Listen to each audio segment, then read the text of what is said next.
Hi friends, welcome to my channel. இன்றைக்கி நம்ம சேனலில் ஒரு லஞ்ச் ரெசிபி தாங்க. அதுக்கு வந்து இன்றைக்கி நாட்டுக்கோழி பெப்பர் கிரேவி செஞ்சுருக்கோம். அதுக்கு வந்து நம்ம இதுக்கு செய்கிறதுக்கு ஒரு பொடி மாதிரி நம்ம தயார் பண்ணிக்க போகிறோம். அதுக்கு என்னென்ன செய்யணும், ஒரு 1.5 ஸ்பூன் அளவுக்கு மிளகு எடுத்திருக்கேன். அதே மாதிரி ஒரு ஸ்பூன் சோம்பு, ஒரு ஸ்பூன் ஜீரகம் இதெல்லாம் எடுத்து நம்ம மிக்சியில் சேர்த்துக்க போகிறோம். மிக்சியில் சேர்த்துட்டு இதோட நம்ம வந்து சின்ன வெங்காயம், கருவேப்பிலை, சின்ன வெங்காயம் இப்போ ஒரு 10 சின்ன வெங்காயம் அளவுக்கு நம்ம போட்டுக்கணும். பூண்டும் அதே மாதிரி ஒரு 5-6 பல் பூண்டு சேர்த்துக்கிறேன். சேர்த்து கருவேப்பிலை சேர்த்து நம்ம கொஞ்சம் குறைட்டு அரைச்சிட்டு அதோட இஞ்சி பூண்டு பேஸ்ட் தனியாக இருந்தால் தனியாக போட்டுக்கலாம். அப்படி இல்லைன்னா அதையும் சேர்த்து அதோட அரைச்சி வச்சுக்கலாம். அரைச்சி நம்ம ஒரு பேஸ்ட் மாதிரி வச்சுக்க போகிறோம். அதுக்கப்புறம் இதுக்கு வந்து தாளிக்கிறதுக்கு ஒரு கடாயில் எண்ணெய் ஊற்றி எண்ணெய் காஞ்சது நான் வெறும் பிரியாணி இலை மட்டும்தான் போட்டிருக்கேன். கொஞ்சம் சோம்பு போட்டுட்டு நம்ம சின்ன வெங்காயம் நைஸாக கட் பண்ணி வச்சுருக்கேன், அதையும் போட்டு கருவேப்பிலை போட்டு பச்சை மிளகா ஒரு 4 சின்ன மிளகாங்கிறதுனால ஒரு 4 மிளகா ஃப்ளேவருக்காக போட்டிருக்கேன். போட்டு நல்லா வதக்கிடணும். அதே மாதிரி இந்த சிக்கனை வந்து நாட்டுக்கோழி சிக்கன் வந்து 1 கிலோ உயிர்கோழியாக தான் வாங்கி அதை நம்ம சுத்தம் பண்ணி எல்லாம் எடுக்கும்போது 3/4 கிலோ அளவு தான் வந்தது. இப்போ இதை வந்து நான் நல்லா மஞ்சத்தூள் போட்டு நல்லா வாஷ் பண்ணிவிட்டு எடுத்து வச்சுருக்கேன். இதுக்கப்புறம் நம்ம இதை வந்து தக்காளிலாம் சேர்த்துட்டு தான் சேர்க்க போகிறோம். நம்ம தக்காளி சேர்த்தா சிக்கன் வேகாது அப்படின்னு சொல்கிறாங்க. அந்த மாதிரி நம்ம சேர்க்குற மாதிரி இருந்ததுன்னா, நம்ம சட்டியிலே வேக வைக்கிற மாதிரி இருந்ததுன்னா, நம்ம தக்காளிக்கு முன்னாடியே சிக்கனை போட்டு இஞ்சி பூண்டு பேஸ்ட்டு போட்டுட்டு நம்ம நல்லா ஒரு 4 நிமிஷம் வெந்ததுக்கப்புறம் தக்காளி சேர்த்துக்கலாம். நான் இப்போ தக்காளியெல்லாம் சேர்த்துட்டேன். வெங்காயத்துக்கு அப்புறம் தக்காளி சேர்த்து தக்காளி வதங்குறதுக்கு கல்லுப்பு போட்டு தக்காளியெல்லாம் நல்லா வதக்கிட்டு தான் நான் இப்போ வந்து சிக்கனை சேர்த்துக்க போகிறேன். நான் கடாயில் தான் செய்கிறேன். பார்க்கலாம், நான் இது வரைக்கும் கடாயில் செஞ்சது கிடையாது. குக்கர்லேயே தான் நான் வேக வச்சுருக்கேன். இந்த தடவை கடாயில் செஞ்சு பார்ப்போம் எவ்வளோ நேரம் ஆகுது அப்படின்னு. அப்படி இல்லை அப்படின்னா நான் கடைசியில் குக்கரில் மாற்றி விசில் வச்சுக்கலான்ற ஐடியாவில் தான் செய்கிறேன். இப்போ 3/4 கிலோ அளவுக்கு சிக்கன் இருக்குது. தக்காளி வெங்காயம் நல்லா வதங்கினதுக்கப்புறம் இனிமேல் தக்காளி கொஞ்சம் வதங்க தான் வேணும். அதை நான் சிக்கனோடு சேர்த்து வதங்கட்டுங்கிறதுனால நான் முன்னாடியே போட்டுட்டேன்.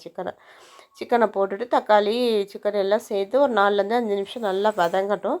அந்த எண்ணெயிலே நல்லா வதங்கி வரும்போதே நம்மளுக்கு சிக்கன் கொஞ்சம் வெந்துடும் இல்லையா? ஸோ அதனால் நான் அதிலே போட்டு வதக்கிக்கிறேன். வதங்கும் போது இன்னும் தக்காளி நம்ம கொஞ்சம் முழுசாக தானே கிடக்கு பாருங்கள், அதுவும் நம்மளுக்கு நல்லா வதங்கி வந்துடும். சேர்த்து வதக்கும் போது கொஞ்சம் பொறுமையாக தான் நம்ம செய்யணும். நல்லா வதக்கி விட்டோம்னா தான் நம்மளுக்கு நல்லா கறி அதில் அந்த வெந்து வரும். அதுக்காக தான் நான் அந்த மாதிரி செய்கிறேன். எண்ணெயில் படக்குன்னு போட்ட உடனே நம்ம மசாலாலாம் சேர்க்க வேண்டாம்.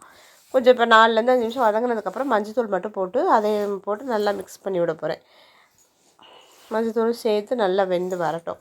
இப்போ வந்து இதுக்கு மெயினாக நம்ம ஒரு பேஸ்ட் அரைச்சிருக்கோம் இல்லையா, அதுதான் இந்த சிக்கனுக்கு ஸ்பெஷல். பெப்பர் போட்டு அரைச்சிருக்கிறதுனால பெப்பருக்கு தகுந்த மாதிரி நம்ம மிளகாத்தூள் நம்ம சேர்த்துக்க போகிறோம். இப்போ வந்து நான் 1.5 ஸ்பூன் அளவுக்கு பெப்பர் சேர்த்துருக்கேன். பெப்பர் தான் காரம் கொடுக்கும் உங்களுக்கு. இப்போ அந்த பேஸ்ட்டை இந்த மாதிரி அரைச்சிருக்கோமா, இப்போ நான் ரொம்ப நைஸெல்லாம் நான் அரைக்கலை, கொஞ்சம் இதோட இஞ்சி பூண்டு பேஸ்ட்டும் சேர்த்து நான் அரைச்சிருக்கேன். அதனால் அதையும் இதில் சேர்த்து நல்லா மிக்ஸ் பண்ணி விட்டுக்கணும். இஞ்சி பூண்டு பேஸ்ட்டோட ராஸ்மெல்லாம் போகணும் இல்லையா? அதனால் நல்லா நம்ம தண்ணி எதுவும் சேர்க்காமல் நல்லா மிக்ஸ் பண்ணி விடணும். எல்லா இடத்துலையும் அந்த பேஸ்ட்டு படுற அளவுக்கு நல்லா மிக்ஸ் பண்ணி விட்டுட்டு இப்போவும் 4-5 நிமிஷம் நம்ம நல்லா வேக விடணும். இந்த மசாலாவோட சேர்ந்து நல்லா வெந்து வரும்போது சிக்கன் நல்லா வெந்து வந்துடும். அதில் மசாலாலாம் நல்லா பிடிச்சிக்கும் இல்லையா? அதுக்காக நம்ம இந்த மாதிரி நல்லா வதக்கி விடணும். கொஞ்சம் பொறுமையாக மீடியம் ஃப்ளேமில் வச்சு செய்யணும். செஞ்சுட்டு இப்போ இது நல்லா வதங்கினதுக்கு அப்புறம் நம்ம இன்னொரு பேஸ்ட்டும் நம்ம அரைச்சிக்க போகிறோம். அது தேங்காய் பேஸ்ட்டு கண்டிப்பாக தேங்காய் சேர்த்து செய்யும்போது தான் நல்லாயிருக்கும். கொஞ்சமாக தேங்காய் சேர்க்கணும். அதனால் தேங்காய்க்கு நான் ஒரு சின்ன முடியில் ஒரு முடி தேங்காய் எடுத்துருக்கேன். ரொம்ப சின்ன முடி தான் எடுத்து அதை கீறிட்டு நான் அதை பல்ஸில் போட்டு எடுத்து வச்சுருக்கேன். அதோட என்னென்ன சேர்க்குறோன்னு நம்ம பார்க்கலாம். இப்போ இந்த அளவுக்கு நல்லா சிக்கன் நல்லா வதங்கி வந்துருச்சு. உயிர் கோழியாக வாங்கி இந்த நாட்டுக்கோழி சிக்கனே இப்படி தாங்க இருக்கும். எலும்பும் கறியாகவே தெரியாது, எலும்பும் கறியுமாக இருக்கிற மாதிரி தான் இருக்கும் இது. இப்போ இதில் நான் கொஞ்சம் கசகசாவும் முந்திரி பருப்பும் சேர்த்துக்க போகிறேன். இது ரெண்டில் ஏதாவது ஒன்று சேர்த்துக்கிட்டாலும் ஓகே தான். நம்மளுக்கு ஒரு வேளை கசகசா இல்லை அப்படின்னா முந்திரி பருப்பை கூட சேர்த்துக்குங்க. கசகசா இருக்குது அப்படின்னா ஒரு 2-3 முந்திரி பருப்பு போட்டால் கூட போதும். அதுக்கப்புறம் நான் நல்லா வதங்கினதுக்கப்புறம் இதில் மிளகாத்தூளும் மல்லித்தூளும் சேர்த்துக்க போகிறோம். நீங்கள் சிக்கன் பவுடர் இருந்தால் கூட சிக்கன் மசாலா இருந்தால் கூட நம்ம சேர்த்துக்கோங்க. நான் கடையில் வாங்கி எதுவும் சேர்க்கல. வீட்டில் உள்ள மிளகாத்தூளே ஒரு 1.5 ஸ்பூன் மிளகாத்தூளும் ஒரு 3லேருந்து 3.5 ஸ்பூன் அளவுக்கு மல்லித்தூளும் சேர்த்துக்கிறேன். மல்லித்தூள் தான் நம்மளுக்கு சிக்கனுக்கு கிரேவி வந்து திக்னஸ் கொடுக்கும். அதனால் மல்லித்தூள் நம்ம சேர்த்துக்கணும். கூட தான் நம்ம சேர்த்துக்கணும். உரப்புக்கு நம்ம வந்து பெப்பர் போட்டிருக்கோம் அப்படிங்கிறதுனால நான் வந்து ஒரு 1.5 ஸ்பூன் அளவுக்கு போட்டிருக்கேன் தனி மிளகாத்தூள். மல்லித்தூளில் நம்ம எல்லாமே போட்டு அரைச்ச மல்லித்தூள் தான். அது ஒரு 3லேருந்து 3.5 ஸ்பூன் 4 ஸ்பூன் வரைக்கும் நம்ம போட்டுக்கலாம். சின்ன ஸ்பூன் தான் போட்டு நல்லா அதையுமே நல்லா கொஞ்சம் நேரம் நம்ம மிக்ஸ் பண்ணிடணும். லேசாக கொஞ்சம் 1/4 டம்ளர் அளவுக்கு தண்ணி லேசாக சேர்த்துட்டு பிடிச்சிடக்கூடாது, கரைஞ்சிரும் இல்லையா மிளகாத்தூள் போட்டோன்னே. அதனால் கொஞ்சமாக தண்ணி ஊற்றி இதையும் ஒரு 4லேருந்து 5 நிமிஷம் நம்ம வேக வச்சுக்கணும். நம்ம வெந்ததுக்கு அப்புறம் தான் நம்ம அப்புறம் இதுக்கு தேவையான அளவு தண்ணி ஊற்றணும். தேவையான அளவு தண்ணி நம்ம ஒரு 1/2 டம்ளர் 3/4 டம்ளர் தண்ணி ஊற்றினாலே போதும். இந்த கொஞ்சம் முந்திரி பருப்பும் போட்டு நான் நைஸாக அரைச்சிக்க போகிறேன்.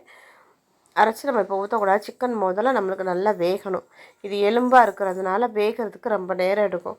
நீங்கள் முடிஞ்சால் இதிலே போட்டு கூட நம்ம வேக வச்சு எடுத்துக்கலாம். இல்லை அப்படின்னா குக்கருக்கு மாற்றிடணும். குக்கருக்கு மாற்றி ஒரு 3 விசில் 4 விசில் இப்போயே பாதி வெந்துருச்சுல. நம்ம எண்ணெயில் வதக்குனதுலேயே நல்லா வெந்திருக்கும். இப்போ 50% நல்லா வெந்திருக்கு. இன்னும் 50% வெந்தால் தான் சாப்பிட முடியும். அதனால் நான் வந்து குக்கருக்கு மாற்றிக்க தான் போகிறேன். இது கொஞ்சம் தண்ணி ஊற்றி நல்லா மசாலாம் பிடிக்கட்டும் அப்படிங்கிறதுனால கொஞ்சம் நேரம் நான் போட்டு வச்சுருக்கேன். அதுக்கப்புறம் குக்கருக்கு மாற்றி ஒரு 4 விசில் வச்சு எடுத்துக்கிட்டேன். 4 விசில் வச்சு எடுத்தோடனே நல்லா சிக்கன் வெந்து வந்துருச்சு. இப்போ வந்து நான் தேங்காய் அரைச்சி வச்சுருக்கேன். இல்லை தேங்காய், கசகசா,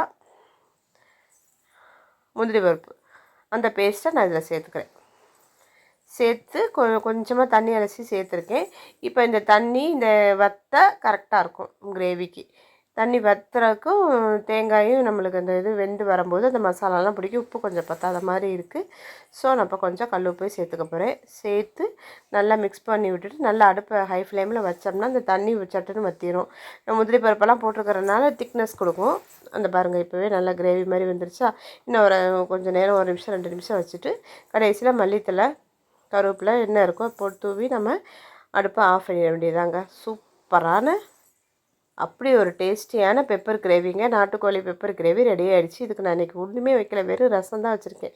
கற்பூரவள்ளி சீசன் சரியில்லாமல் இருக்கிறதுனால கற்பூரவள்ளி ரசம் வச்சு இந்த நாட்டுக்கோழி கிரேவி பெப்பர் கிரேவி தான் வச்சுருக்கேன். வாங்க சாப்பிட்லாம். இதே மெத்தடில் இதே குவான்டிட்டியில் நீங்களும் செஞ்சு பார்த்துட்டு எப்படி இருக்குன்னு சொல்லுங்கள். சூப்பராக இருந்ததுங்க இன்றைக்கி. அந்த கிரேவியே நம்மளுக்கு அப்படி இருந்தது, அப்படி ஒரு டேஸ்டியாக இருந்தது. கிரேவியை தொட்டுக்கிட்டே நம்ம சாப்பிட்லாம். தயிர் சாதத்துக்கும் செம்மையாக இருக்கும். சூப்பரான நாட்டுக்கோழி கிரேவி ரெடி. தேங்க்யூ.